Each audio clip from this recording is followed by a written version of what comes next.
Bien, antes que nada, bueno, agradecerle su presencia acá,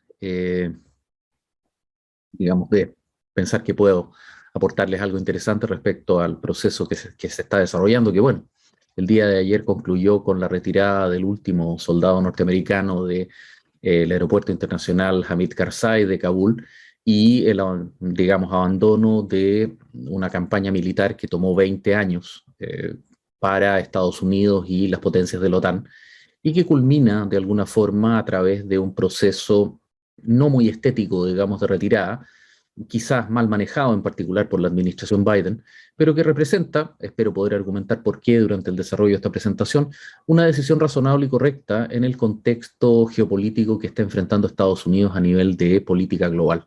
De alguna manera deja de subsidiar a sus adversarios, Rusia, Irán, China, y les devuelve un problema que es propiamente asiático, centroasiático, frente al cual están teniendo que reaccionar nuevamente. Rusia ya está enviando tropas a las repúblicas centroasiáticas, Irán ya está con problemas con la minoría hazara de origen persa, y finalmente China, bueno, ya está declarando que encuentran a este gobierno más razonable que a la anterior versión de los talibanes.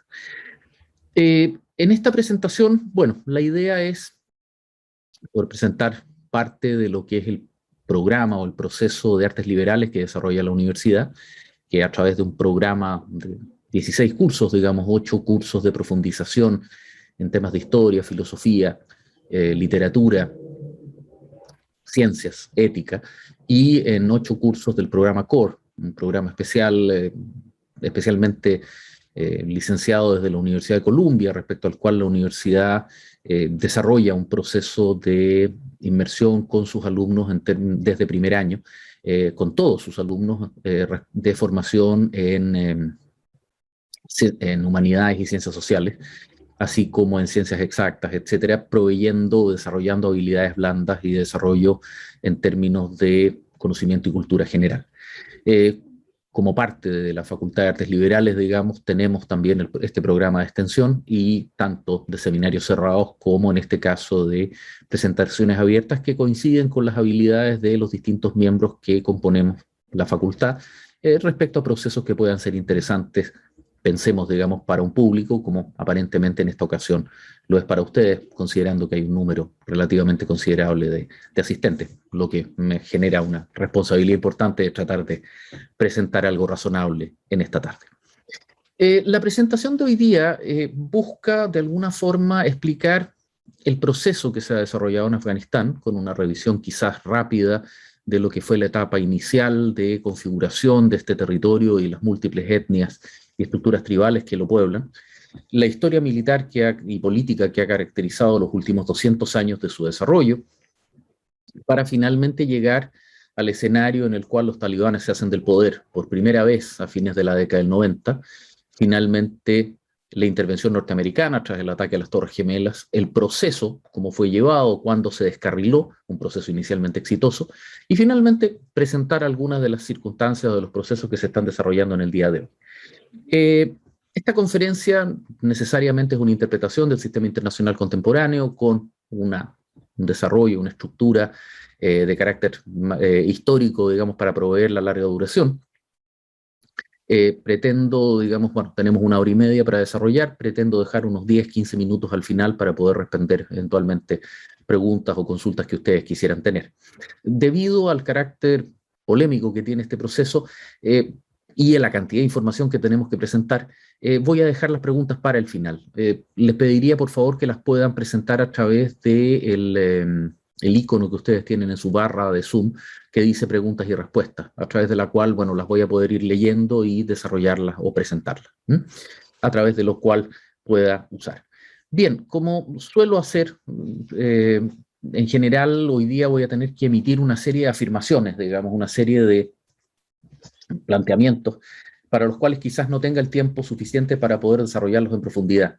Me parece un mínimo de honestidad intelectual presentar los textos sobre los cuales estoy basando estos juicios y estos planteamientos que haré, aunque no parezca que son simplemente juicios de valor, y poder presentarles a ustedes las fuentes de donde las obtuve y de causarles interés o de serles relevante, que los puedan leer, ojear y sobre la base de eso concordar o no. Son 7 libros, los cuales están en mi carpeta Dropbox. Son libros que yo adquirí, digamos, en su momento, son de mi propiedad personal. Lo puedo compartir con fines académicos. En este caso no hay ningún tipo de transacción monetaria o algo que pueda comprometer los derechos de autor de los autores de los textos aquí presentes. Se trata de algunos textos en formato PDF, otro par en formato EPUB para sistema Apple o en el sistema Android. Lo pueden abrir con distintas aplicaciones. Hay particularmente 2 textos que son especialmente relevantes, el de Stephen Tanner, digamos, de la historia de los talibanes, los trabajos de Ronion y de Macaulay, que entregan de alguna forma una buena plataforma combinada de historia política e historia militar en combinación. Y, bueno, el trabajo más reciente sobre la presencia norteamericana, el Graveyard of Empires, y finalmente en 2 formatos, EPUB y PDF, un trabajo que para mí es básico, de Stephen Cole, titulado Ghost Wars. Este trabajo desarrolla más bien desde la invasión soviética de Afganistán en 1979 hasta su retirada en el 89, la intervención norteamericana de la mano de la CIA y a través del servicio conjunto de inteligencia pakistano, el Inter-Service Intelligence, y posteriormente las herramientas o las estructuras a través de la cual, retirado Estados Unidos, Pakistán permanece dentro del sistema durante la década feliz posterior al fin de la Guerra Fría, cuando efectivamente Pakistán patrocina y auspicia la aparición de un grupo que adquirirá posteriormente el nombre de los talibanes, digamos, en torno a las milicias tribales lideradas por el Mullah Omar y que terminan convirtiéndose en la criatura que podemos ver en el día de hoy. Los norteamericanos, contra lo que se ha repetido hasta la saciedad en los últimos días, no crearon a los talibanes. Los talibanes surgen, digamos, tras la retirada de la Unión Soviética, cuando los norteamericanos han perdido interés. Se vive en el mundo de Francis Fukuyama, el mundo de la interconexión comercial, que se acabó la política y que de alguna manera es un mundo integrado. Los talibanes son más bien el resultado de la anomia y las estructuras tribales propias de dicha sociedad, en un esquema de larga duración que es difícil de separar de lo que podríamos definir como una frontera cultural, en el sentido del otro gran autor de la década de los 90, Samuel Huntington, y el choque de las civilizaciones. Como les digo, pueden hacer una captura de pantalla o anotar este código o posteriormente pedirle a Lorena o a Carla la presentación. No tengo ningún problema con eso, y de donde puedan sacar la presentación los textos que les estoy dejando acá. Naturalmente están todos en inglés, lamentablemente en castellano hay poco que sea de valor y lamentablemente las traducciones son sencillamente pésimas, por lo tanto en este tipo de temas técnicos es un poquitito más complejo. Pero bien, basta de cháchara, digamos, llevamos de introducción, entremos en materia y quizás démosle sentido a esta presentación. El mapa que ustedes pueden ver a la derecha de su pantalla resulta crítico en términos de recordar que Afganistán, más que ser un país, en el sentido de una estructura coherente en términos de la presencia de un grupo nacional con una plataforma cultural, una visión religiosa común y desarrollada a través de los siglos, es por el contrario una zona bisagra. Es un área que se ubica, que se conecta entre el mundo hacia el norte del Asia Central, fuertemente conectado con las estepas, hacia el oeste con el mundo persa, el mundo de lo que hoy día es Irán, y el mundo inicialmente zoroastrista, y hacia el este el mundo indostánico budista. Recordemos que Afganistán fue el primer lugar del mundo donde el Buda fue representado con forma antropomórfica. De hecho, los budas gigantes de Bamiyan, que fueron destruidos por los propios talibanes en su gobierno anterior, precisamente eran una de las primeras representaciones físicas del Buda. En esa situación, este territorio se ha caracterizado por estar dominado por docenas de etnias y al mismo tiempo grupos tribales, los que pertenecientes a todos estos mundos culturales se conectan como una verdadera bisagra, como les decía, sobre el territorio que es predominantemente montañoso, sobre todo hacia la zona norte. Hacia el sur, las provincias de Helmand, Sangin, son desiertos, digamos, que tienen clara conexión con el mundo del sur del centro de Asia, digamos, con temperaturas brutales, digamos, y que proveen múltiples contrastes. En ese sentido, los valles de estas cadenas montañosas son extraordinariamente fértiles, por cuanto las corrientes, los ríos y las corrientes de agua que descienden desde las montañas traen enormes cantidades de nutrientes, generando verdaderos cordones agrícolas que le proveen sustento a sociedades de clan. Es decir, una miríada de pequeños pueblitos que se desarrollan a través de cada uno de estos valles, los cuales están emparentados entre sí y desarrollan actividades de conexión mutua, comercio, etcétera, sobrevivencia, y que se configuran de alguna manera en la estructura política básica que ha mantenido Afganistán por lo menos desde aproximadamente el siglo IV a.C. En esa situación, este territorio se caracteriza, por tanto, por las divergencias culturales, múltiples idiomas, y sobre todo el elemento más difícil es que, si bien es cierto a contar del siglo X primero, digamos, el Islam llega a estos territorios, lo hace predominantemente desde el norte con lo que hoy día denominaríamos las interpretaciones de carácter suní. En esa situación también se da el contacto desde el este de etnias de origen persa, como lo pueden ver en el mapa bajo el color azul, digamos los Hazara, que son la mayor de las minorías afganas, que mantienen una cultura de vinculación con Irán, tienen un dialecto pérsico, digamos, que es entendible desde el Dari, el lenguaje que hablan los iraníes, y también son chiitas en su mayoría, generando múltiples regímenes de conflicto entre turcómanos del norte, tayikos, también en el norte, pashtunes, esencialmente en la zona que ustedes pueden ver aquí marcada como café, y que es la etnia predominante, y generando, por tanto, una sociedad permanentemente inestable y que opera bajo la lógica de la sociabilidad de frontera. Afganistán ha sido tradicionalmente una plaza comercial. Grandes emperadores mogules, Babur, sin ir más lejos, gobernaron desde Kabul, construyendo una enorme y magnífica fortaleza, el Bala Hizar, y al mismo tiempo los jardines, enormes jardines que fueron construidos en torno a su monumento funerario.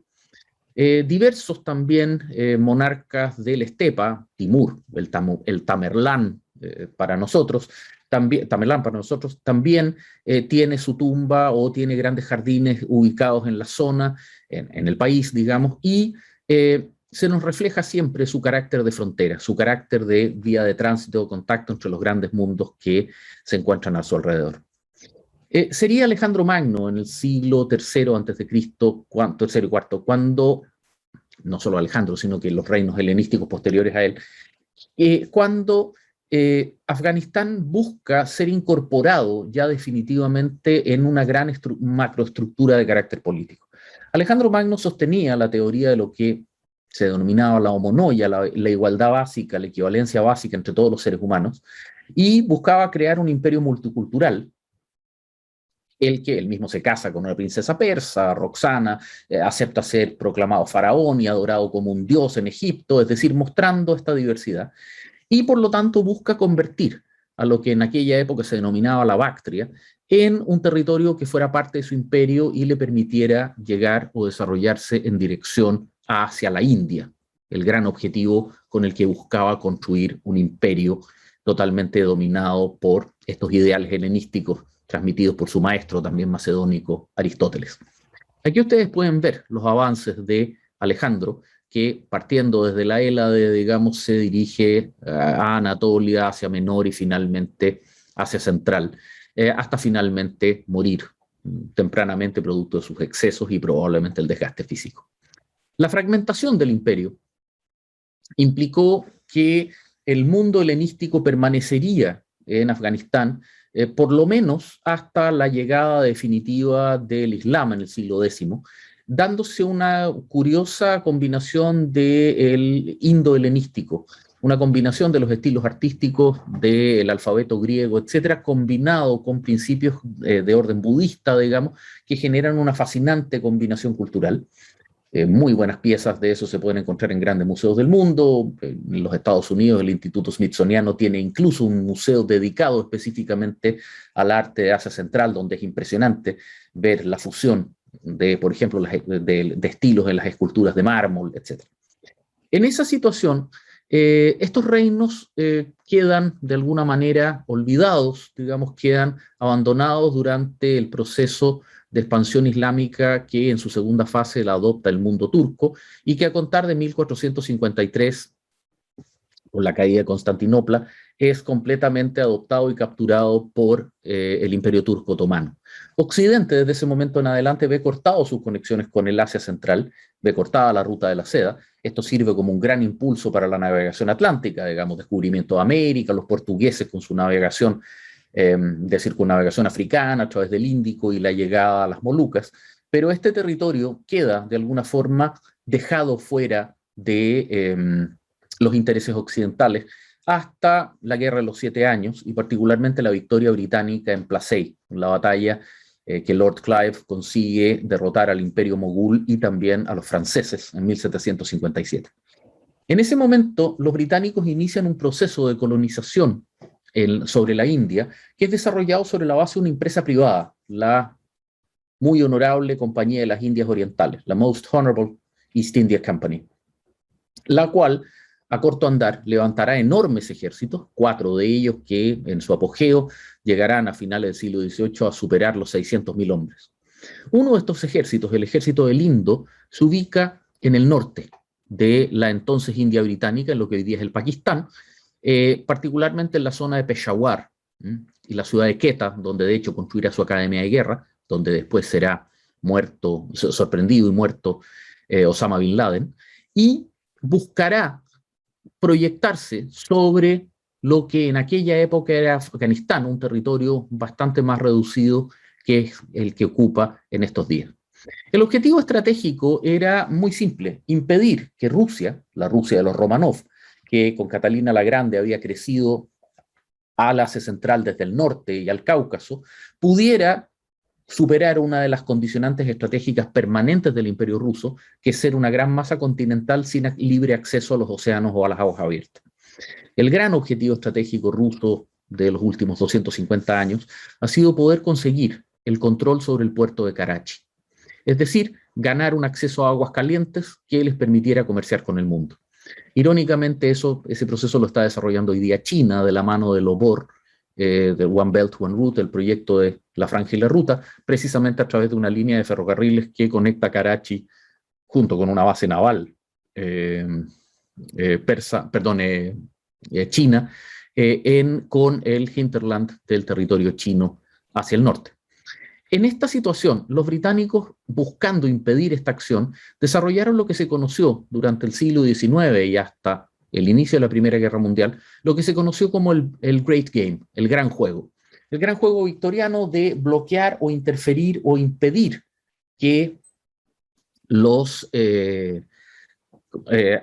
afganos cayeran bajo el control ruso, mientras que los rusos, por el contrario, buscaban impedir la expansión británica hacia el norte. En una maniobra bastante malhadada, digamos, liderada por la Compañía de las Indias Orientales, la que recién desaparece en 1857 en el contexto del motín indio, que después de la muerte de centenares de miles de occidentales, digamos, fuerza al gobierno británico a intervenir directamente y crear el Raj, el gobierno británico de la India, con la designación de un virrey, etc., enviará un ejército, el ejército del Indo, a tratar de imponer un monarca afgano, Shah Shuja, quien había permanecido, digamos, en la ciudad de Peshawar, hoy día parte de Afganistán, en un exilio mientras su hermano Dost Muhammad gobernaba en Kabul. Dicha guerra será un desastre mayor en términos de que el ejército británico, con aproximadamente 25.000 hombres, no solamente se dividirá, sino que finalmente, llegado el invierno, tendrá que enfrentar el ataque de las tribus afganas, las que, llamando una yihad, comenzarán a congregarse en torno a la ciudad de Kabul, al igual que la ciudad de Kandahar en el sur. En Kabul, la situación será sencillamente insostenible Y finalmente los 15.000 soldados, acompañados de aproximadamente 10.000 mujeres y niños, digamos, acompañan las familias de las tropas, y unos 5.000 a 6.000 refugiados afganos, iniciarán el espantoso viaje desde Kabul hasta el paso del Jaiber, a través del Hindu Kush, buscando salvarse o buscando escapar de decenas de miles de afganos que los perseguirían con una brutalidad sencillamente infinita. El cuadro que ustedes ven acá es el Last Stand, es el último desafío en el cual el tercer regimiento de infantería de a pie, perdón, de fusileros de a pie británico es finalmente aplastado, todos sus soldados son muertos. Se ve al oficial más antiguo, lo que se supone que era el mayor Barrow, pero hay otras 3 interpretaciones de nombre, quien se envuelve el vientre con el pabellón de combate de la unidad para evitar que los afganos lo puedan capturar y vendérselo a los rusos. La escena es dantesca porque está inspirada en el campo de esqueletos, digamos, de huesos que son encontrados al verano siguiente, cuando llega la expedición de rescate británica, y la pintora, de hecho, pinta este cuadro precisamente en los lugares donde se encuentra, donde se levanta el diagrama de los esqueletos que son encontrados, donde se encuentra debajo de este gamulán de piel el pabellón de esta unidad. El pabellón hoy día está en exposición en el Royal Army Museum en Chelsea, en Gran Bretaña, y es una imagen que realmente es impresionante. De todo este contingente de fuerzas civiles, etcétera, solamente se salvará un soldado, concretamente el médico Brydon, el mayor Brydon, quien llega a bordo de montando su caballo agotado a la ciudad de Peshawar, donde es recogido por la guarnición británica, digamos, y salvado. Este cuadro que se encuentra en la National Gallery en Londres es el reflejo, entre comillas, de la derrota, y se conoce, y es titulado precisamente Death of an Army, la muerte de un ejército, el último sobreviviente. Los británicos librarán 2 guerras en Afganistán durante el siglo XIX, hasta llegar finalmente a la conclusión de que francamente poco saludable continuar en un proceso así, además de que llegar a acuerdos políticos con las tribus es prácticamente imposible. Y en ese sentido prefieren a que los distintos regímenes afganos escojan a un, entre comillas, monarca, a un tipo de gobernante de cualquier etnia o origen, a quien luego convierten en contraparte de sus procesos de comercio.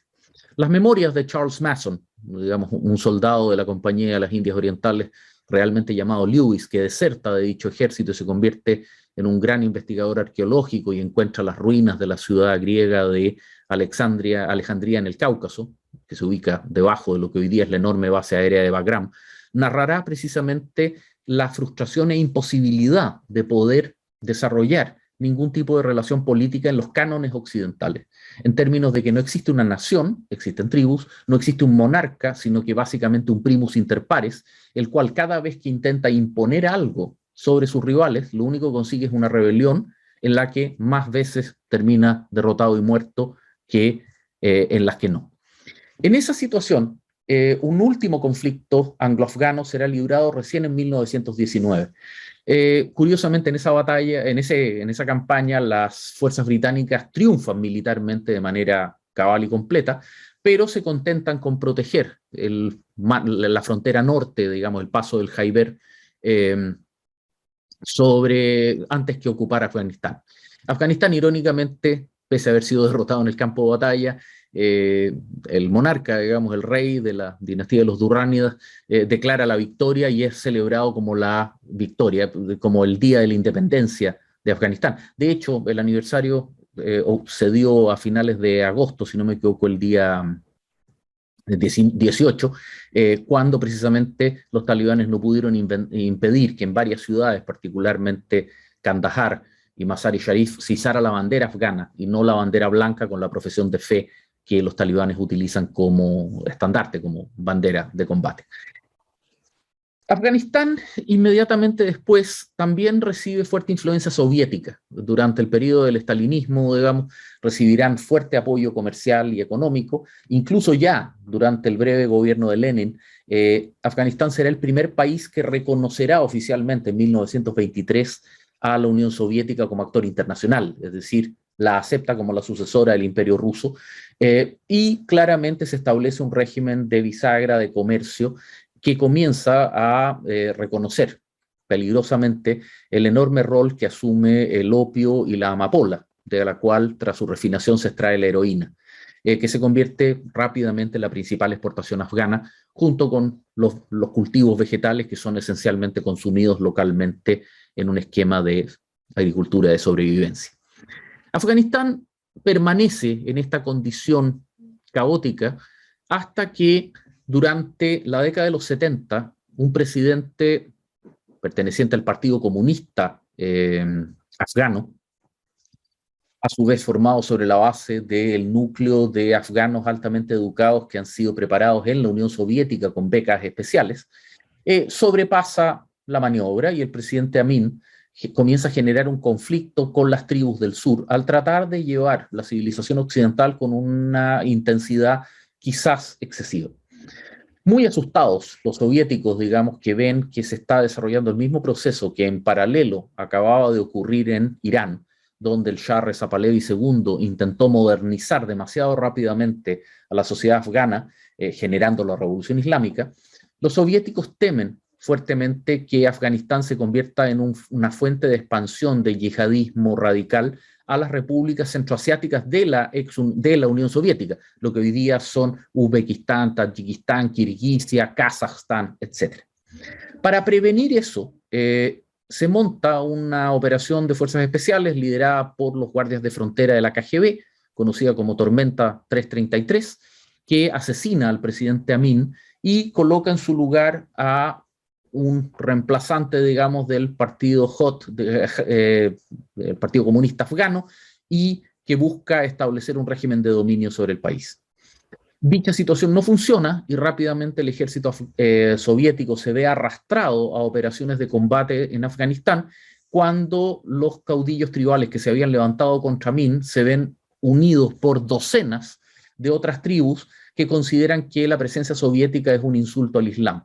Si bien los Estados Unidos es el gran Satán, cristiano, apóstata, digamos, y al mismo tiempo materialista y consumista, la Unión Soviética es el pequeño Satán, un nombre originalmente acuñado en Irán, pero que es el Estado materialista ateo.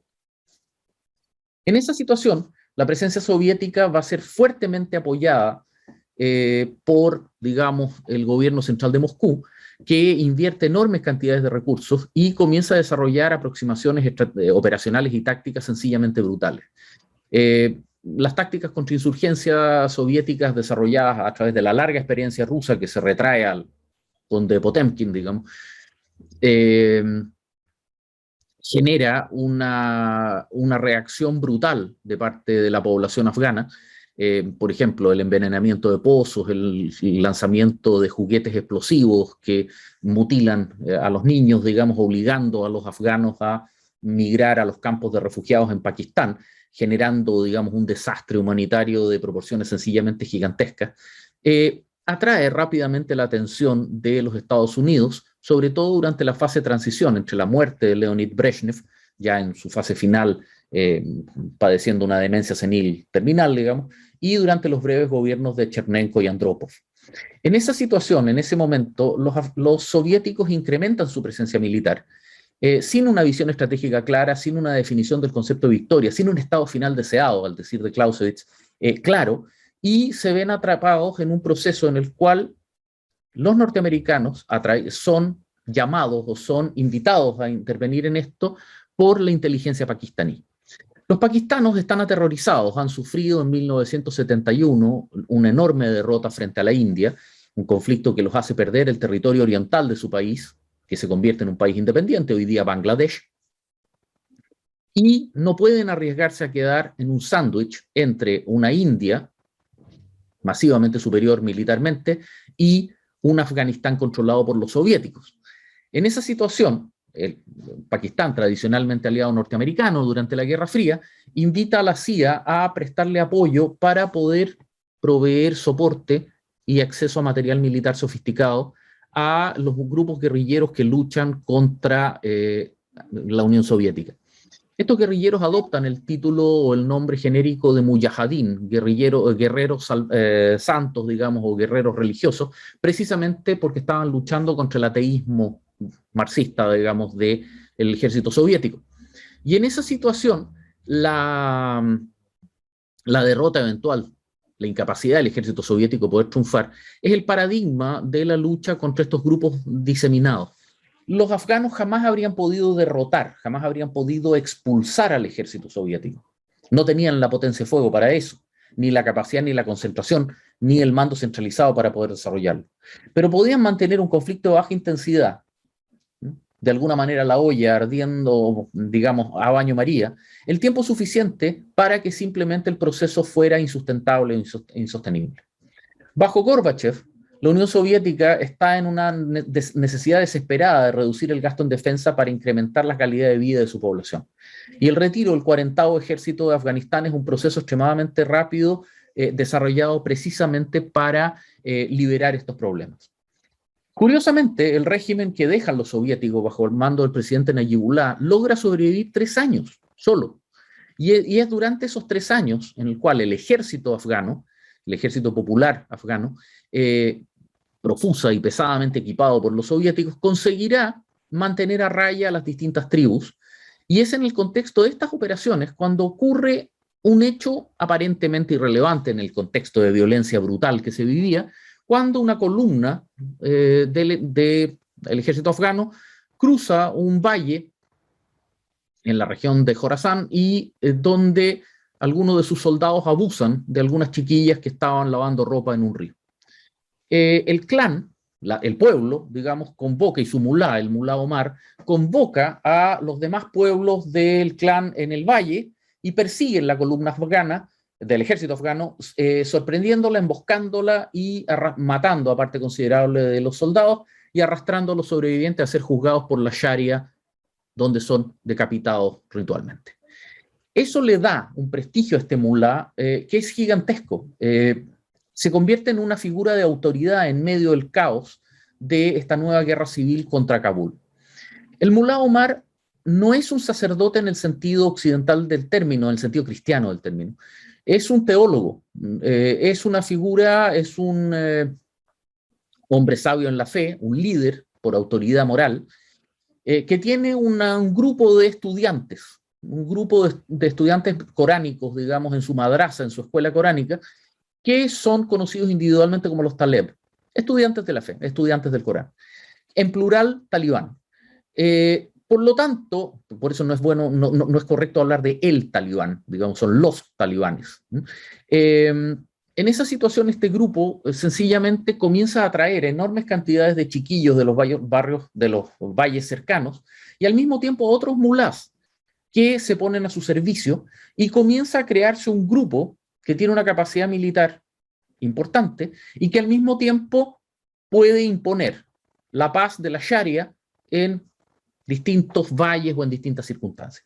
Por favor, Afganistán, al igual que otros territorios del perímetro del mundo musulmán, tiene, o más bien estos mulás, no son representantes de las versiones más sofisticadas y complejas del Islam. Son personas que han memorizado el Corán, son personas, o algunos capítulos al menos, algunas suras, y que tienen una interpretación literalista. Lo aplica, cosa que es extraordinariamente compleja, dicho sea de paso, porque el Corán no tiene una estructura lógica, sino que está escrito en verso. Recordemos que Mahoma lo escribía cuando caía en trance y era poseído físicamente por la figura de Alá. De hecho, para Bizancio y para Occidente, las primeras referencias a Mahoma son del epiléptico, caía en estos ataques, digamos, y escribía. Por lo tanto, son textos contradictorios, incluso dentro del mismo verso, dentro de la misma sura. Su aplicación literal es básicamente una decisión optativa y por lo tanto se puede justificar prácticamente cualquier cosa. En esa situación los talibanes rápidamente ganan el predominio en Afganistán central y el sur, y el ISI, la inteligencia pakistana, se da cuenta que son, digamos, lo mejor en un mal negocio. ¿Por qué? Porque aplicando duramente la autoridad, pueden ofrecer un cierto grado de control y estabilidad dentro de Afganistán, permitiéndoles tener su flanco occidental controlado y concentrarse frente a la India. Los Estados Unidos ya no están involucrados, no tienen ningún interés. Los Estados Unidos están en un proceso de desarme importante tras la victoria en la Guerra del Golfo contra Saddam Hussein, la liberación de Kuwait, la Unión Soviética ha colapsado, las Fuerzas Armadas norteamericanas están siendo reducidas masivamente, se están abandonando múltiples bases a través del mundo, y la verdad es que esta extraña cosa afgana, más allá de algunas perspectivas e intentos de inversión de algunas compañías petroleras para atender oleoductos desde Kazajstán hasta Karachi, que no llegan a nada, no hay mayor desarrollo o acción. Los talibanes están controlando parte considerable de Afganistán, pero no son un grupo homogéneo. Son centenares de distintos mulás que tienen distintas interpretaciones coránicas y al mismo tiempo adhieren a distintas versiones o visiones específicas. Más que ser un gobierno centralizado, son una suerte de cofradía muy libre, muy amplia de, digamos, mulás y sus seguidores, que pueden ir desde los 50 hasta los 20.000, digamos, con enormes variedades de colores y sabores, digamos. Dentro de esa situación, el gran adversario frente a la coalición de los talibanes son los tadjikos del Valle del Norte, de los valles del norte. Y dentro de ese grupo, un líder en particular, Ahmad Shah Massoud, se convierte en el líder de la resistencia, particularmente en un valle en el norte, el Valle del Panjshir, el Valle de los Leones, que es el eje de un sistema defensivo que primero consiguió contener 14 ofensivas soviéticas, digamos, que no pudieron avanzar sobre ese valle, digamos, las operaciones Magistral, y posteriormente a todos los intentos que los talibanes desarrollaron en este esquema. La alianza de los tadjikos es igualmente fragmentada que la de los talibanes. Se llama o se conoce como la Alianza del Norte. Es esa la situación hasta el día 9 de septiembre del año 2001, cuando finalmente el león del Panjshir, Ahmad Shah Massoud, es asesinado por por talibanes disfrazados de periodistas cataríes o de algún emirato del Golfo Pérsico, los que se disfrazan. Hasta el día de hoy nunca ha quedado totalmente clara la situación, porque estos hombres se convierten en bombas humanas. No es que llevaran una chaqueta bomba que habría sido detectada por los dispositivos de seguridad de Massoud, sino que literalmente se tragan explosivo plástico y llevan el explosivo en sus estómagos, haciéndolo detonar y matando finalmente a este gran líder. 2 días, esto se suponía que era el paso inmediatamente anterior a la conquista por parte de los talibanes de los valles del norte, perdía la figura carismática de Massoud. Todo esto indicaba que serían derrotados rápida y eficientemente. Sin embargo, cumpliendo el deber de hospitalidad, los talibanes recibieron a una de las ONG que había prestado apoyo durante la guerra contra los soviéticos a los grupos musulmanes más radicales, particularmente Yihad Islámica de Gulbuddin Hekmatyar, los que de alguna forma, al solicitar refugio, al ser perseguidos por el propio gobierno saudita, deben escapar de Sudán, digamos, y obtienen su acceso a los campos de entrenamiento en el norte de Afganistán. Cuando Estados Unidos sufre los ataques del 11 de septiembre, activa toda la red de persecución a Al-Qaeda, grupo, digamos, con un motivo también literalista, pero mucho más centrado en los procesos del Golfo Pérsico, del mundo árabe, y exige a los talibanes que le entregue a los afganos, les entregue a estos árabes que están entrenándose en Afganistán. La respuesta negativa de los talibanes gatilla una operación desarrollada por la CIA, predominantemente, que resultó ser una acción militar extremadamente hábil y altamente exitosa. Los norteamericanos comprendieron que una intervención militar en Afganistán no iba a llevar a ninguna parte, estaba la derrota soviética a pocos años de distancia. Lo que hicieron fue básicamente soportar y apoyar a la Alianza del Norte, proveerla de armamento, con la cooperación de Rusia y China, que entregaron armamento de patrón soviético, digamos, fácilmente utilizable por estos soldados, por estos guerrilleros, digamos. Se produce un asalto general sobre los talibanes, los que se disuelven. Detalle, los talibanes el año 2001, entre octubre y noviembre, se disuelven con la misma velocidad que el régimen del presidente Ghani hizo hace 2 semanas atrás. Ellos no libraron ninguna operación de combate, fueron prácticamente espantados y solamente algunos núcleos muy particulares decidieron pelear. Lo único que hicieron fue disolverse en medio de la población civil. Simplemente dejaron de pelear y rápidamente volvieron a sus propios valles, donde mantuvieron el funcionamiento de sus regímenes de combate y de resistencia. En ese momento, todo indicaba que el proceso iba desarrollándose bien. Estados Unidos, muy criticado por las acciones unilaterales, le entrega el control de la operación a la OTAN y llegan contingentes alemanes, italianos, británicos, digamos, que junto con los infantes de marina que han cooperado a estos operadores de la CIA y a los tayikos, digamos, ejercen el control sobre la mayor parte del país. En ese momento el plan era simplemente extirpar a Al-Qaeda de Afganistán. No era convertir a Afganistán en un país modelo de la occidentalización ni nada por el estilo. Era simplemente garantizar la destrucción de las redes internacionales del terrorismo islámico radical en el marco de lo que se denominó un poco confusamente como War on Terror, la guerra contra el terrorismo, durante la administración Bush, particularmente su segundo gobierno. En esa situación, bueno, primero que nada, notemos que declararle la guerra al terrorismo es imposible. El terrorismo es una táctica, no es un enemigo material, es una forma de combatir. Es básicamente enfrentar y poder explicarle a la sociedad norteamericana, enfrentar un adversario asimétrico que pelea de formas distintas. Todo iba razonablemente bien, se estaban consiguiendo los objetivos, incluso es hasta en algún momento sorprendido el propio Osama Bin Laden, a quien posteriormente se lo captura y ejecuta en un raid contra el, digamos, barrio de lujo de la ciudad de Quetta, digamos, de Abbottabad, donde una partida de un grupo de fuerzas especiales de la Marina norteamericana, el SEAL Team 6, lo captura y nunca ha quedado claro si lo matan, lo llevan prisionero, incluso, bueno, nunca se ha podido demostrar, pero el hecho concreto es que eliminan a ese archirrival. Sin embargo, durante la campaña presidencial que lleva al poder al presidente Obama en su primer gobierno, surge un problema bastante complejo en términos de la concepción ideológica que tiene Barack Obama sobre los conflictos en los cuales está comprometido los Estados Unidos en ese momento. La invasión de Irak del año 2003 y la invasión de Afganistán del 2001 representan un problema. Y ante esa situación, Barack Obama comienza a hablar de the good war y the bad war. La buena guerra es Afganistán, donde están los terroristas que patrocinaron el 11 de septiembre, el ataque a las Torres Gemelas.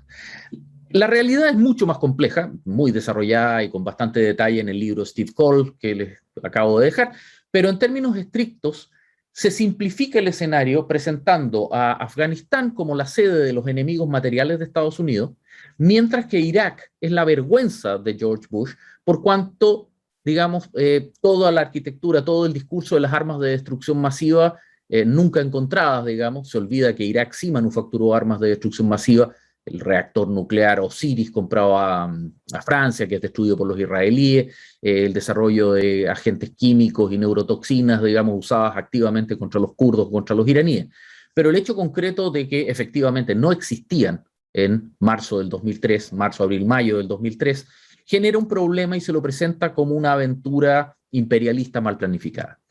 En ese esquema, cuando Barack Obama cumple la retirada norteamericana de Irak, generando la aparición de ISIS y una guerra civil salvaje que se extenderá hasta nuestros días, incluso sobre las fronteras del propio Irak, sobre Siria, se mantiene la presencia en Afganistán, pero ahora con el objetivo de construir un Estado sobre la base de los conceptos que Joseph Nye, en su clásica obra Soft Power, define como nation building y state building, es decir, construcción de nación y construcción de Estado.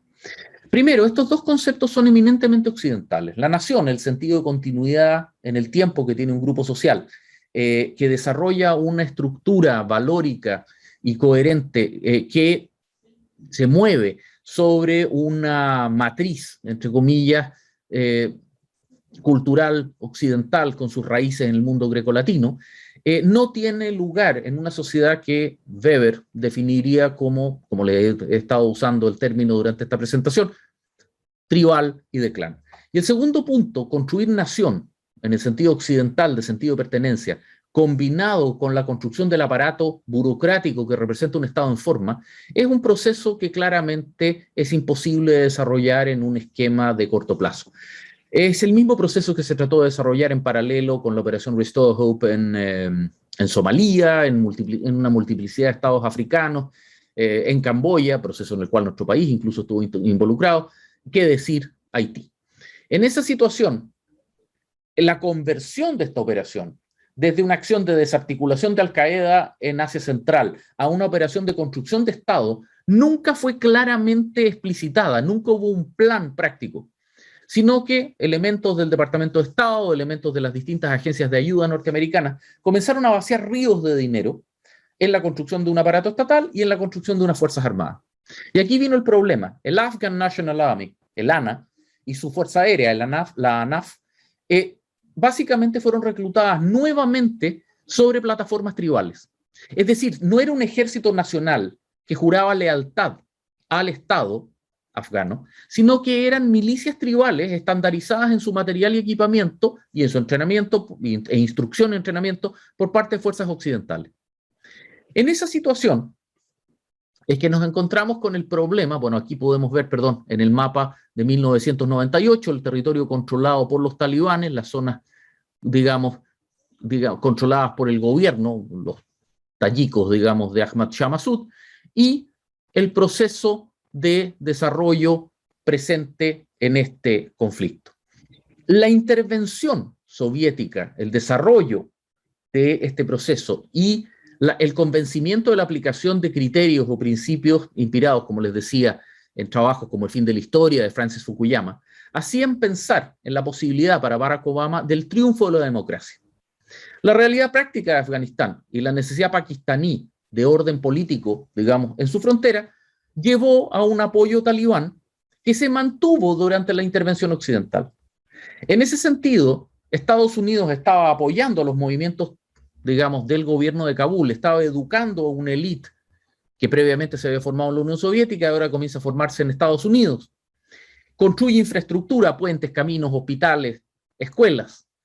Construye estas fuerzas armadas. Pero en paralelo, los pakistaníes siguen manteniendo vivo, aunque fuera una llamita, de los talibanes. Alguien podría decir que eso es una tradición a los Estados Unidos. La verdad es que el general Bar Sadr, pakistano, lo dice brutal y directamente. Sabemos positivamente que Estados Unidos se iba a ir en algún momento. Esto lo dijo, por favor, en el año 2014. Sabemos que Estados Unidos se va a ir. Y el día que se vaya, esto va a colapsar como un castillo de naipes y nosotros vamos a necesitar nuevamente alguien con quien hablar en Kabul. Parafraseando la famosa frase de Kissinger, si yo llamo por teléfono a Kabul, ¿quién me responde? Y los talibanes ofrecen una contraparte, difícil, pero por lo menos existente y creíble. En esa situación, la intervención en la zona y la acción en este esquema nos muestra cómo los campos de refugiados originales, las instalaciones antiaéreas y las guarniciones de los talibanes para la intervención el 7 de octubre del 2001 son prácticamente similares a la concepción o a la distribución territorial que tienen en el día de hoy. En ese sentido, el intento de nation building y state building rápidamente comenzó a demostrar que era inviable. Pero aquí entra a tallar una de las teorías uno de los elementos de la teoría de las burocracias, que está brillantemente presentado precisamente por un chileno, Luciano Tomasini, que es básicamente que una burocracia, más que tener éxito, le interesa no fracasar. Y en ese esquema de no fracasar, el desafío para el burócrata es no fracasar en mi periodo. Para cada gobierno, los dos periodos de Obama y la administración Trump, el desafío era no salir de Afganistán derrotados en mi periodo. Y el mecanismo para eso es seguir inyectando ríos de dinero.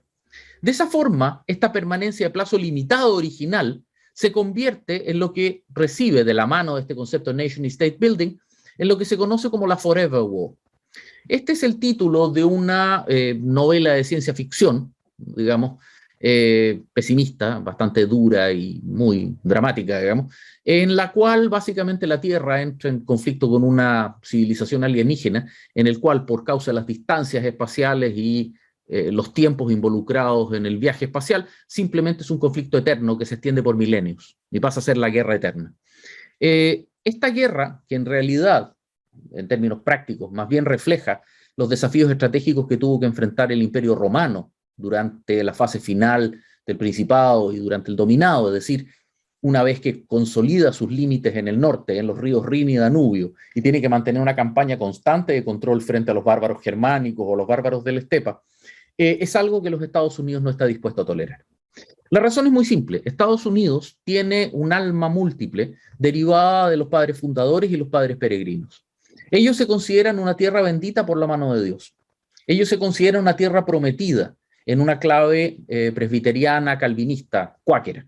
En esa situación, para ellos no tienen el deber de pacificar el mundo. Ellos lo que tienen es el deber de garantizar la seguridad de su país.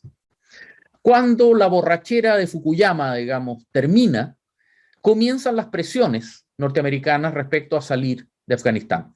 Detalle, la intervención norteamericana en Vietnam duró un periodo, la intervención intensa, digamos, con fuerzas regulares, tanto del ejército como la marina y la fuerza aérea y la infantería marina, duró 7 años y dio pasar 775.000 soldados norteamericanos por Vietnam, con toda una serie de consecuencias, los veteranos de guerra que llegaron despreciados, con problemas psiquiátricos, adicciones a las drogas, etc. Bueno, por Irak y por Afganistán, a estas alturas del partido han pasado 2.800.000 soldados norteamericanos desde el año 2001. Hay una generación completa de norteamericanos que ha pasado por estos enfrentamientos, con todo lo que ello implica en términos de cargo, de precio, etc. La incorporación de la OTAN buscó ampliar la base de inversión, pero más rápido que tarde, los distintos socios comenzaron a tener sus propios problemas, el terrorismo europeo, Francia primero, Alemania, posteriormente también Gran Bretaña, comenzaron a retirar sus contingentes militares para concentrarse en sus problemas de seguridad inmediatos. Y en esa situación, para Estados Unidos esto comenzó a convertirse en algo sencillamente intolerable y inmanejable.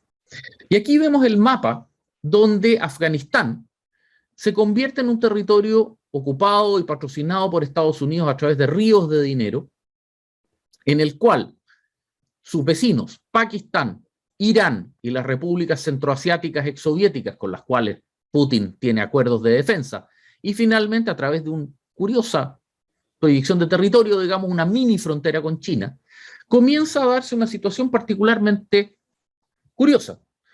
Los rusos consideran la disolución de la Unión Soviética como una catástrofe estratégica que hizo retroceder sus fronteras al siglo XVI.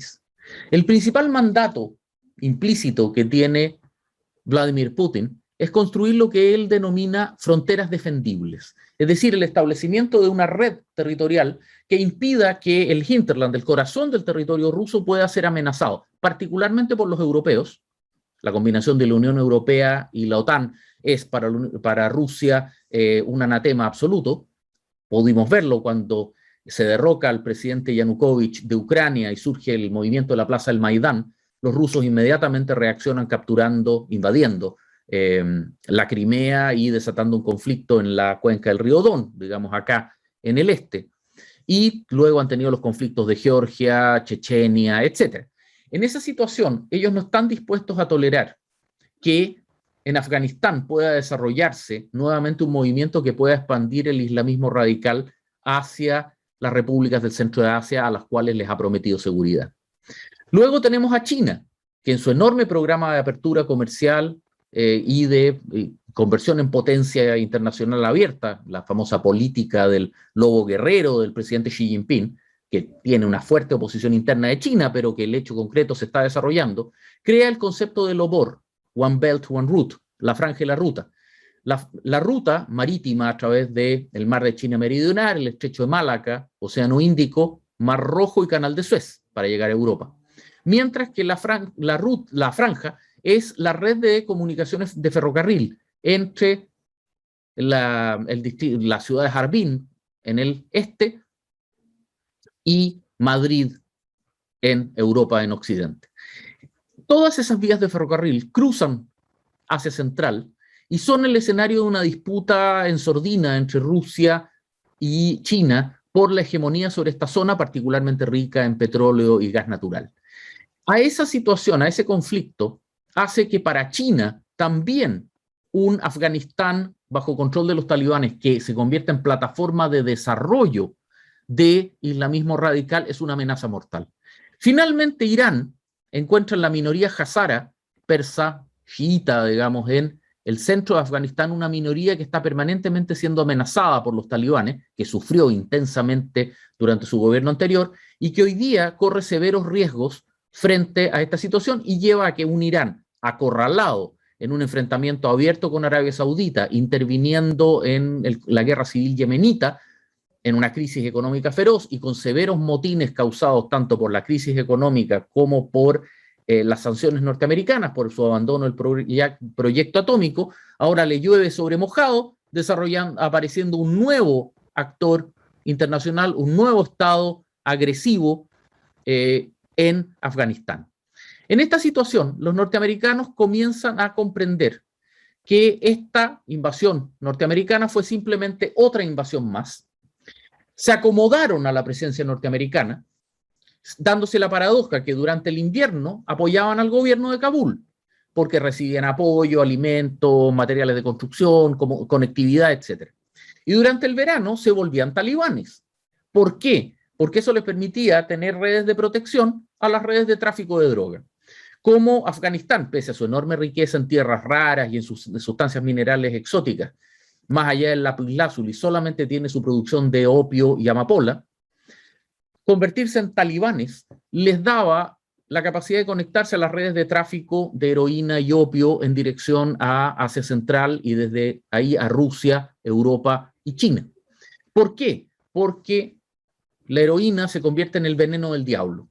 Es decir, un mecanismo que para los mulás es una forma con la cual, irónicamente, pueden envenenar a los kafirs, a los no creyentes, mientras al mismo tiempo ellos les pagan dinero por eso. En esa situación, esta movilidad también se agravaba con que las unidades del ejército afgano eran parte de las mismas familias. Por lo tanto, la unidad residente del ejército afgano en un valle determinado, batallón, brigada, eran parientes de los trabajadores o de los obreros, los campesinos que cooperaban con Kabul en invierno y eran talibanes en verano. Todo era en familia. De esa forma, la élite occidentalizada de Kabul, profundamente corrupta y profundamente vinculada y dependiente de Estados Unidos para financiamiento, educación, etc., se convierte en un mundo paralelo al mundo que se desarrollaba en los valles, que aprovechaban el dinero occidental, pero al mismo tiempo tenían armado su sistema y se convirtió en rutina. ¿Cuál es la peculiaridad de Afganistán? Que no es Kosovo, no es Bosnia o no es Haití. Aparecen nuevos enemigos. La radicalidad islámica hace que la arquitectura de los talibanes sea extremadamente fluida. Cuando los talibanes llegan al gobierno antes del 11 de septiembre, un grupo de ellos se vuelve aún más radical. Considera que no se puede abandonar la yihad y negociar con Occidente. Por lo tanto, se convierten en lo que hoy día, un poco confusamente, se llama el ISIS-K. Eso sugeriría que tiene una vinculación operativa con el ISIS sirio iraquí. La verdad es que eso es solamente en la forma más tenue. Recibieron algún grado de entrenamiento, algún grado de apoyo, pero son esencialmente el Daesh de Jorazán, la región del este de Afganistán, los cuales consideran que los talibanes se volvieron amarillos. Y por lo tanto comienzan a atacar no solamente a los aliados occidentales, sino que también al gobierno de Kabul y a los propios talibanes. Mientras al mismo tiempo comienzan a entrar mafias de droga y se comienza a convertir en una pesadilla.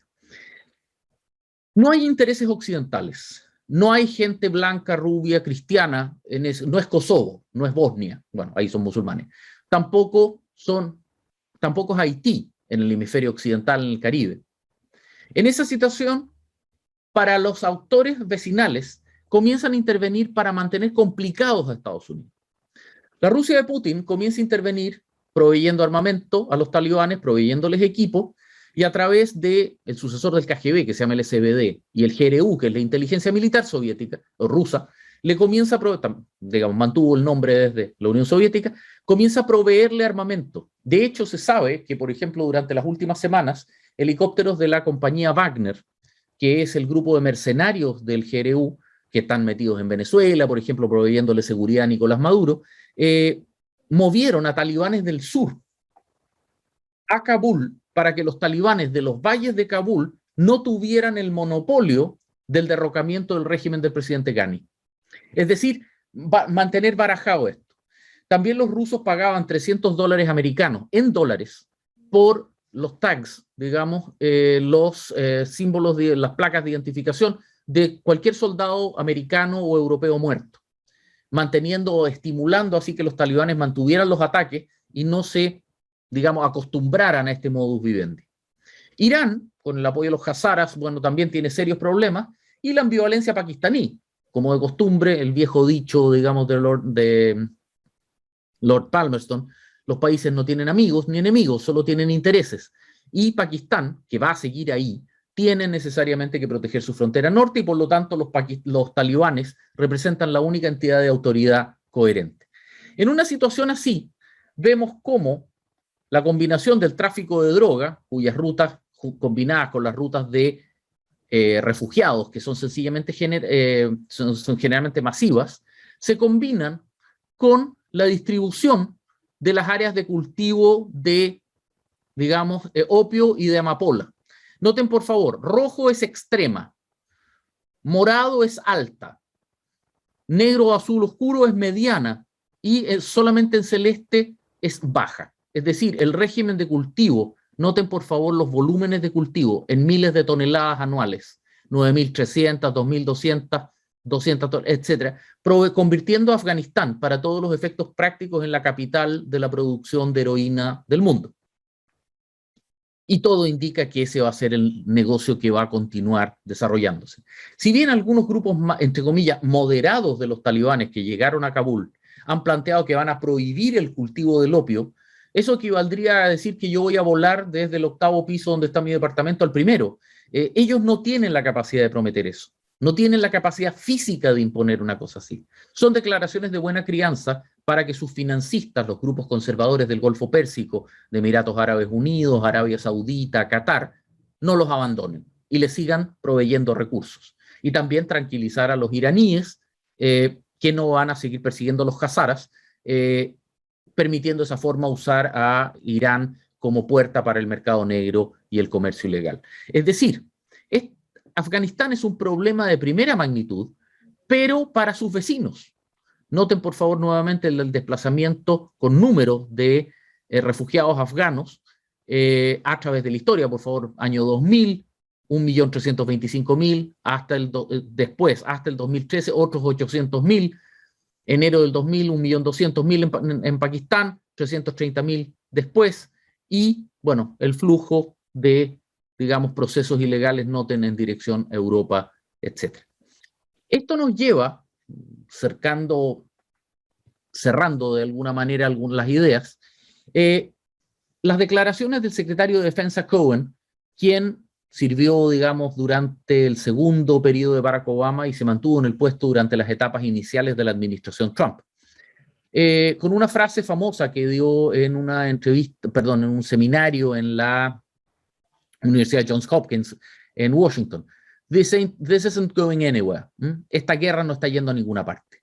Se atreve a contradecir a Barack Obama y finalmente él mismo dirá, cuando estaban ya con Trump, tenemos que salir de acá, pero va a ser desagradable, va a ser sucio. La salida a Trump, que no fue de él, fue del Departamento de Defensa, el Departamento de Estado, la Cancillería norteamericana, negoció con los talibanes en Doha, en el Golfo Pérsico, y llegaron a un acuerdo de transición gradual y de entrega breve. En esa situación, el plan norteamericano era permitirle al régimen del presidente Ghani en Kabul tener lo que se conocía como la opción Najibullah, la opción del presidente que dejaron los rusos y que logró aguantar 3 años. En esa situación la idea era dejar un ejército y unas fuerzas militares y sobre todo un aparato estatal medianamente estabilizado y ordenado. Pero el error mortal fue creer que el Ejército Nacional Afgano era un ejército y no era al final del día una amalgama de milicias tribales que apenas Biden cometió el error de decir nos vamos antes del 11 de septiembre del año 2021, comprendieron inmediatamente que había cambiado el balance de poder ¿Y qué es lo que hicieron? Bueno, llamar al primo del hermano del sobrino, que es talibán, para que lo comunique con el jefe de los talibanes de ese valle. Y rápidamente el batallón o brigada residente en ese valle se cambió de bando. Por favor, no es que los talibanes hayan avanzado a través de Afganistán destruyendo al ejército afgano en una resistencia heroica. No. Básicamente, grupos de talibanes se presentaban ante la unidad militar residente, le decían, bueno, ¿cómo vamos en esto? Y la unidad militar rápidamente se cambiaba de bando y el gobernador de la provincia tenía que escapar en dirección a Kabul. En algunas ocasiones lo mataron ahí mismo, etc. La única unidad militar que mantuvo un régimen de resistencia frontal permanente dentro del ejército de 320.000 hombres y de la policía militarizada de 75.000, fue una partida de comandos conocida bajo el nombre, o más bien más una partida, una formación de comandos conocida bajo el nombre del AKK. Esta era una fuerza móvil de paracaidistas que en algún momento llegó a tener cerca de 60.000 hombres, quedaban cerca de 50.000 para estos últimos meses, compuesta predominantemente de tadjikos, libraron una serie de combates en dirección a refugiarse en los valles del norte, donde con el hijo de Ahmad Shah Massoud y con el antiguo vicepresidente y ministro de Defensa de la administración Ghani, ya plantearon que van a continuar peleando. Es decir, volvemos a un escenario tribal. La única diferencia es que cuando los talibanes salieron de los valles y llegaron a Kabul, bueno, se convirtieron en el nuevo enemigo para una nueva hornada de grupos de resistencia sobre la base de las rivalidades locales. El primer problema es llegar a un gobierno de coalición, que todos estos mulás se pongan de acuerdo. No existe un gobierno, se ha hablado del mulá Baradar, se ha hablado de varios nombres, ninguno de ellos realmente tiene control. Eso se supone que va a quedar resuelto durante esta semana, pero el que salga designado va a tener una base de poder extraordinariamente frágil. Pero incluso en ese proceso, el hecho de que los talibanes hayan negociado con los americanos su salida y hayan tolerado que los norteamericanos montaran su operación de evacuación y luego británicos, franceses, norteamericanos construyeran una guarnición en el aeropuerto Hamid Karzai, el aeropuerto Kabul, no la enorme base aérea de Bagram, que fue entregada a los afganos y luego capturada por los talibanes y demolida por un ataque de bombarderos B-52 para evitar que los aviones cayeran en poder de los talibanes. En esa situación, para el grupo Daesh de Khorasan, ISIS-K, como se lo ha conocido en la prensa en Chile, comenzaron a montar ataques de bombarderos suicidas sobre el aeropuerto. Pero en ese momento los talibanes tuvieron que salir al descubierto, tuvieron que confesar que estaban negociando con Estados Unidos, que había contacto de inteligencia. Recordarán ustedes cuando ellos comienzan a advertir que van a haber ataques inminentes sobre el aeropuerto. Y posteriormente se monta el famoso ataque donde mueren 160 personas, 11 infantes de marina y un paramédico naval norteamericanos. Pero luego, al día siguiente, 2 días después, el pasado sábado, un nuevo intento de ataque es interceptado por un dron norteamericano que lo destruye con misiles. ¿Cómo obtuvieron la información de que ahí iba el auto? Bueno, los talibanes, que luego, teniendo que enfrentar el descrédito de que estaban pasando la inteligencia a Estados Unidos, tuvieron que salir a volverse duros y decir que la evacuación no puede extenderse más allá del 31 de agosto. Y los norteamericanos, bien educados, agradeciendo la inteligencia y la reducción de bajas, se retiran ayer, el día 30, generando, digamos, un retorno a un escenario extraordinariamente complicado. La crisis de la salida, bueno, era perfectamente esperable la reacción de las Fuerzas Armadas.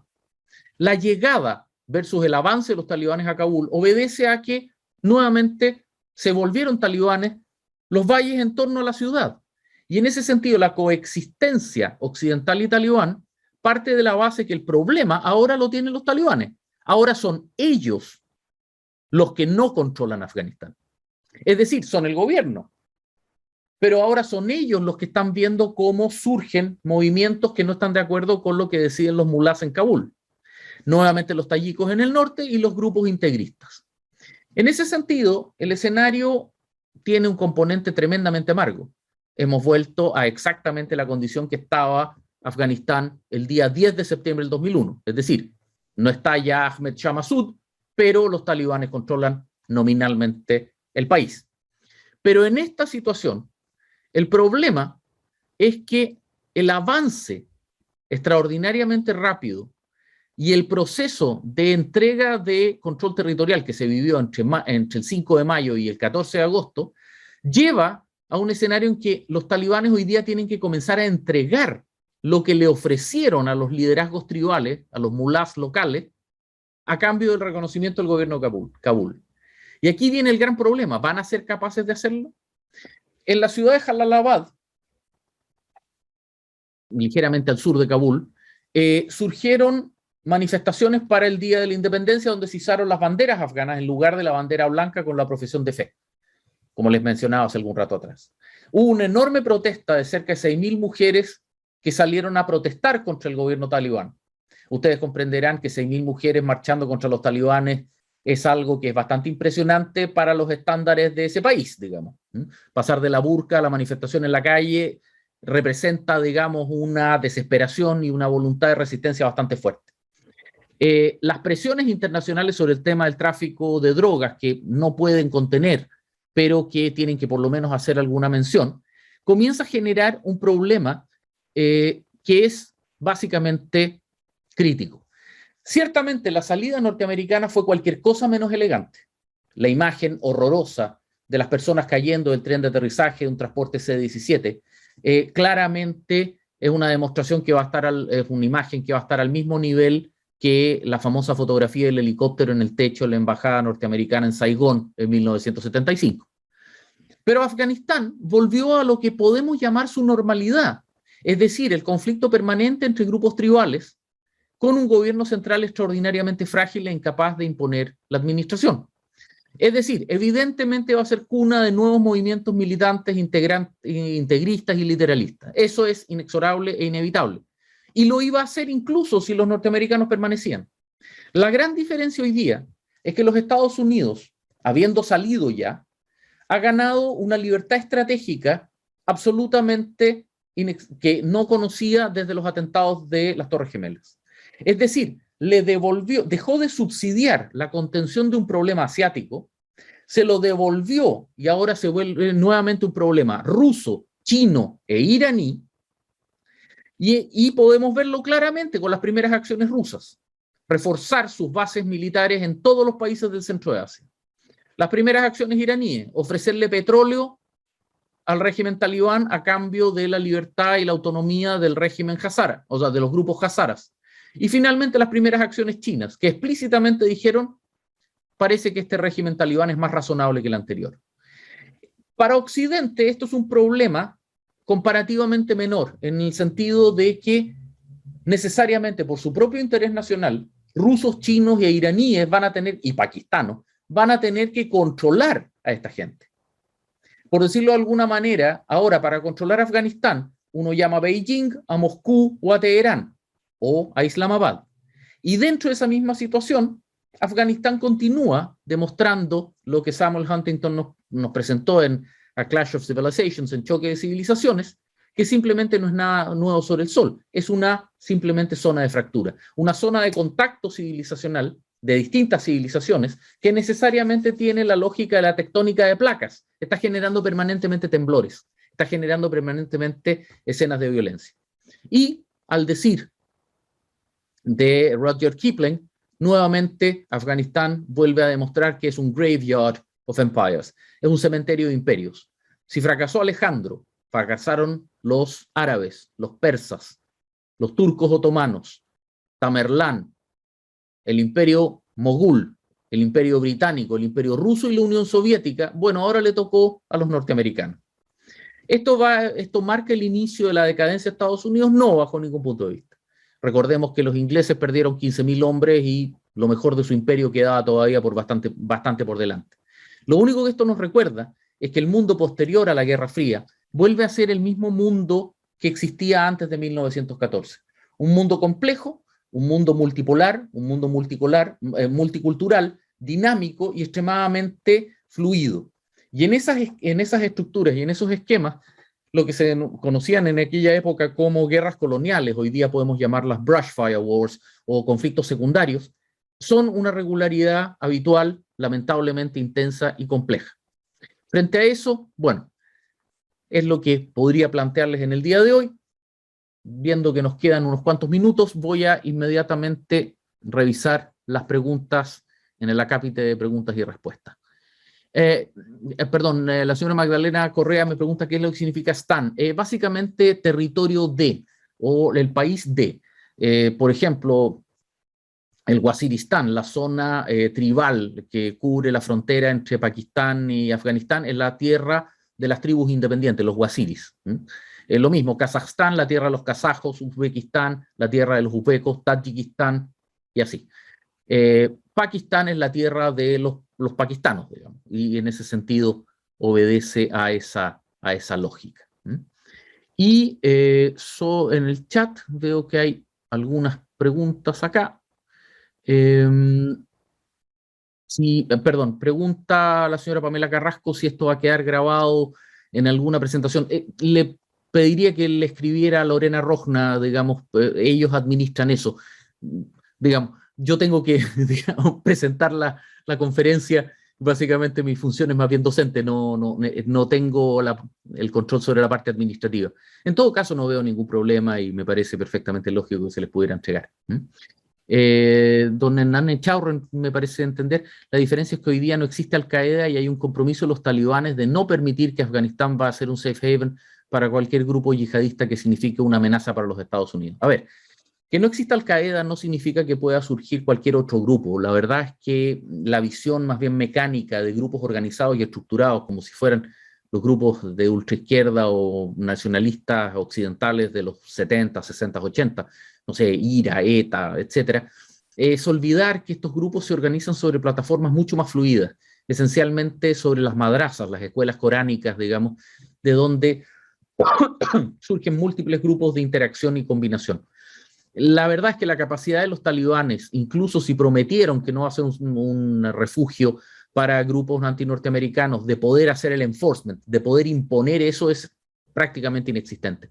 Primero, porque no tienen cómo saberlo, y segundo, porque cualquier grupo, cualquier mulá puede recibir un grupo y darle un campo de entrenamiento en su valle sin que el resto sepa. Y luego, incluso si lo sabe, no tienen cómo hacer el enforcement, sin llegar a una guerra civil entre ellos mismos. Por lo tanto, la verdad es que ese planteamiento es bastante quimérico. Sí, efectivamente, un Reaper y algunos drones furtivos más avanzados, digamos, y con los Hellfire nuevos que no tienen contenido explosivo, sino que una serie de cizallas, digamos, que destruyen un auto sin daño colateral. Incluso hay versiones con cabeza de combate rellena de concreto, básicamente destruyen por energía cinética. Son extraordinariamente efectivos y eficientes en este tipo de conflictos híbridos o asimétricos. Tienen un problema, eso sí. Recordarán esa película con Helen Mirren, digamos. Se necesita saber dónde está el blanco. Es decir, el drone puede ir, no va a ser detectado y va a poder atacar con una precisión brutal, como fue, por ejemplo, la ejecución del general iraní Soleimani en Bagdad, cuando estaba de visita en Irak. Pero hay que saber dónde están. Y ahí es donde está el problema. La inteligencia, penetrar estos grupos literalistas es extraordinariamente difícil, porque como son redes familiares, no es cosa de llegar a insertarse. No puede aparecer el primo olvidado como si fuera una telenovela, digamos. Requiere trabajos mucho más largos y más complejos. Y ahí es donde surge y se vuelve crítico Pakistán. Pero Pakistán tiene su propio juego, no es un estado títere. La inteligencia pakistana incluso a veces parece ser un estado dentro del estado, opera con sus propios intereses, particularmente orientado frente a la India. Y como los Estados Unidos, bajo la administración del presidente Modi en la India, ha estado vendiendo material militar y se ha estado aliando con la India, Pakistán está francamente molesto. Su aliado preferente hoy día es China. Y a eso surge nuevamente un esquema, porque a los chinos tampoco les interesa que esto se desarrolle. Ellos tienen su propia minoría, 80 millones de musulmanes uigures, a los que tienen esclavizados en los campos de algodón, después de generar una ola de terrorismo local. Por lo tanto, esto es un problema multidimensional, extraordinariamente complejo y difícil de manejar de forma clara. Bueno, muchas gracias por la opinión de la señora Jimena Díaz, digamos, Luis Iribarren. Bueno, ¿qué es lo que puede hacer? ¿Qué pasa con la ONU y las mujeres? Bueno, ¿qué pasa con la ONU? La ONU es una herramienta que está diseñada y que es tan poderosa como los Estados miembros quieren que sea. La ONU no puede hacer nada que sus Estados miembros y particularmente el Consejo de Seguridad no permita.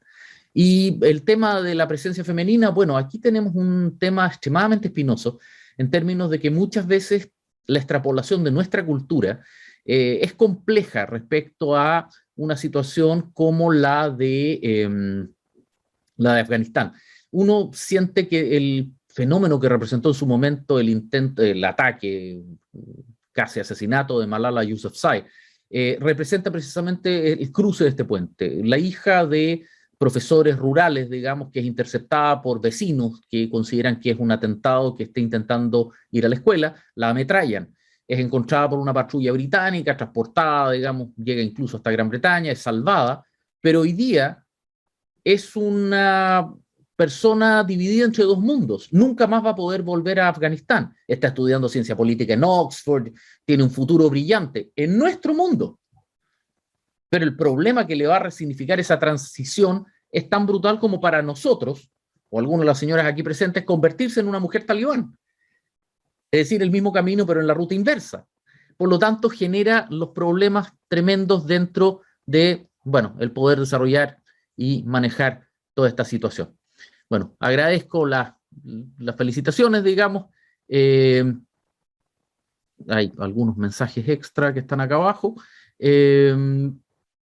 Si es que hay alguna pregunta que esté aquí presente, parece que eso sería. Bien, creo que es una de las pocas ocasiones en que he podido terminar en el plazo. Digamos, espero no abusar de ustedes, mal que mal recién es martes. Tenemos una semana bastante larga todavía por delante. Espero que haya sido medianamente interesante para ustedes haber podido presentar una visión un poquitito más de conjunto.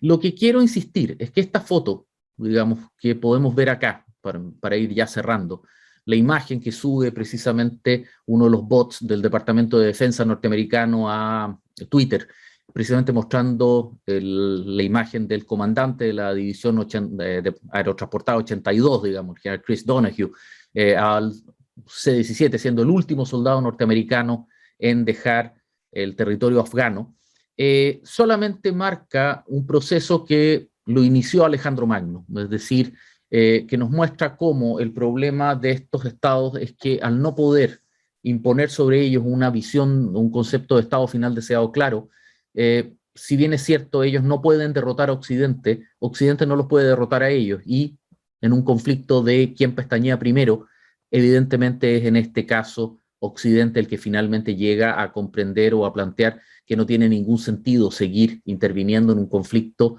donde no se está buscando o cumpliendo ningún objetivo estratégico claro. El problema y la tragedia lo vemos en esta imagen. Este es el Palacio de Dar Salam, el Palacio de la Paz, el palacio real, digamos, del último rey afgano, que estaba supuestamente considerado como el salón de exhibiciones de lo que se esperaba en la década de los 60, ser el primer palacio, ser el primer salón de exhibiciones del Afganistán moderno. Tenía una serie de escuelas primarias, centros de estudio de medicina, una suerte de instituto técnico a la vez que la residencia del último rey afgano. Hoy día es un escombro, una ruina, que está ubicada en un sitio particularmente llamativo, mirando, digamos, a Kabul, en la planicie que se ubica abajo, y mirando justo al frente a la fortaleza, la ciudadela del Bala Hizar, la fortaleza construida por el emperador Babur, digamos, en el siglo XIV, si no me equivoco. Mostrando la persistencia de los conflictos en una sociedad de frontera. Tratar de modernizar Afganistán es no entender la naturaleza de su sociedad. Es un mundo brutal, que es totalmente distinto a nuestros prismas y nuestros valores, pero es el mundo de ellos. Ya hemos tratado de occidentalizarlos con la visión británica del siglo XIX, la visión del predominio, la carga del hombre blanco de Kipling, su famoso poema, perdón, bien digo de Kipling, su famoso poema. Luego, los soviéticos, los británicos, los norteamericanos, los iraníes, perdón, los rusos. Finalmente, quizás sea el momento en que ellos puedan ser lo que ellos parece ser que quieran ser. Probablemente eso no van a ser los talibanes. Este conflicto civil se va a extender por un periodo bastante extendido de tiempo, plazo abierto. Probablemente nosotros no veamos el final de este conflicto, de la misma forma que no lo hizo Alejandro Magno. Pero quizás es el momento de tener que superar desde la perspectiva de Occidente ese sentido, esa suerte de complejo de Boy Scout, de tratar de tener que ir a salvar al mundo de sí mismo para ofrecerles nuestra visión de sociedad. Claramente en Afganistán eso no está funcionando, no está proveyendo resultados, ni está andando.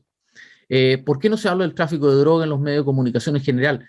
Sí, ¿no? Ese tema se trabaja con bastante intensidad. No se trabajó en esta crisis en específico porque efectivamente es la responsabilidad que va a tener que enfrentar Rusia y Europa.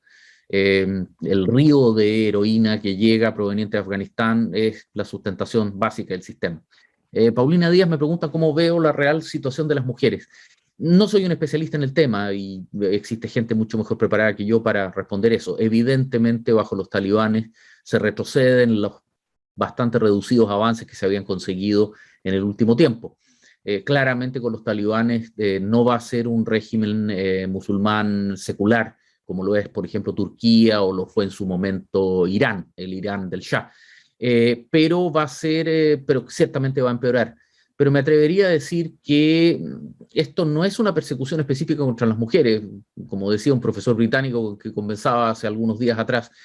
Sí, las mujeres se les obliga a poner burka, pero a los hombres se les da un tiro en la cabeza inmediatamente y sin preguntar ningún tipo de alternativa. En ese sentido, esto es un mundo premoderno, feroz, en que la violencia y el valor de la vida humana es completamente distinto al que le atribuimos nosotros. Se encuentran exactamente en las antípodas del mundo en que nosotros vivimos hoy día, donde nuestros conceptos y valores operan con parámetros totalmente distintos. Va a ser tremendo, pero no creo que vaya a ser particularmente peor de lo que era hasta este momento. Van a cambiar los dólares por los yuans, probablemente, van a cambiar los M16 por fusiles de asalto chinos, van a cambiar los Hammers por probablemente algún vehículo Dongfeng, pero básicamente el problema va a continuar siendo la misma situación. Don Jaime Herrera me pregunta si es que, ¿cómo se explica si son las mismas personas que en verano trabajaban por el gobierno y en invierno eran talibanes? Los que trabajaban por el gobierno están arrancando desesperados porque los van a matar. Muy simple, porque los que están arrancando desesperados hoy día son los habitantes de Kabul, son los habitantes de la burocracia central del gobierno, son las personas que están asociadas al aparato burocrático. Los que trabajaban de uno y otro lado eran los cultivadores en los valles, eran los campesinos distribuidos a través del territorio, que ahora decidieron que para esta temporada les conviene ser talibanes nuevamente. Es decir, aquí tenemos un régimen de vida de supervivencia. Bueno, perdón, y también hay un elemento de orden étnico. Los que están escapando son predominantemente tayikos, mientras que los talibanes o los que han optado por ser talibanes en este periodo son predominantemente pashtunes, lo que significa que también hay un conflicto de carácter étnico tremendamente claro que se nota incluso hasta por los diferentes idiomas, entonaciones, frases, etc. Es decir, no se trata de que estuvieran claramente definidos por su orientación política. Esto no es, por ejemplo, la desbandada de los republicanos hacia Francia al final de la Guerra Civil Española, sino que es una etnia que está escapando de la venganza de otra etnia que les tiene cuentas perdidas de cuando a ellos les tocó estar del lado equivocado de la tortilla. Y don José Farías me consulta si es que es posible que los gobiernos de la región se vean tentados a tomar un camino similar a los talibanes con la introducción de la ley Sharia en su legislación. A ver, sí y no. Pakistán tiene componentes musulmanes o componentes islámicos extraordinariamente fuertes dentro de su aparato estatal. Hay todo un spread, al igual que en Turquía, desde personas con una perspectiva eminentemente occidental que deja su religión para el ámbito privado y se relaciona desde un plano laico hasta visiones radicales integristas. En Afganistán está, perdón, en Pakistán está eso, en Bangladesh está eso, en la propia India. De hecho, India tiene más musulmanes que el propio Pakistán en sus 1.300 millones de habitantes. Es decir, existe toda una heterogeneidad. El mundo musulmán está muy lejos de ser una sociedad completamente homogénea y estable. De partida son 1.300 millones de personas, donde no existe una doctrina religiosa común. Ellos no tienen ni siquiera el concilio de Nicea, donde los catolicismos o cristianismos ortodoxos están gruesamente de acuerdo con los protestantismos, sino que existe una fluidez y una liquidez extremadamente complicado. De hecho, si hablamos de la Sharia, tendríamos que preguntar cuál de las 4 Sharias dentro del mundo suní, dejando de lado al Shia y a los literalistas, es decir, Tampoco podemos ser taxativos respecto a que existe un Islam, en términos de la fluidez, la liquidez y la complejidad. Hay profesores que están bastante más calificados que yo para hablar de eso, el profesor Diego Melo, el profesor Ignacio Morales, que se está doctorando en Gran Bretaña en este momento, con quienes hemos participado en varios foros y mesas redondas, digamos, grandes amigos además, que quizás en otro momento podamos discutirlo o trabajarlo, digamos, de forma más directa y más práctica. Bien, estamos algo pasados de la hora ya y después me van a retar, en el sentido que lo estoy lateando y aburriendo con algo que espero, digamos, haya podido serles interesante al menos hasta ahora. Espero poder volver a vernos nuevamente y en alguna de estas presentaciones que hacemos como facultad. Nos interesa mostrar nuestro modelo de formación en humanidades y artes liberales, mostrar el spread de expertise que tenemos dentro de nuestra facultad, los programas académicos que tenemos en pregrado y en posgrado, y también nuestros programas de extensión. Así que, por favor, quedan más que invitados. Espero que nos podamos ver en otras circunstancias, ojalá que no por una causa o por una situación tan trágica y terrible como esta. Muchas gracias, nos vemos en otra ocasión. Hasta luego.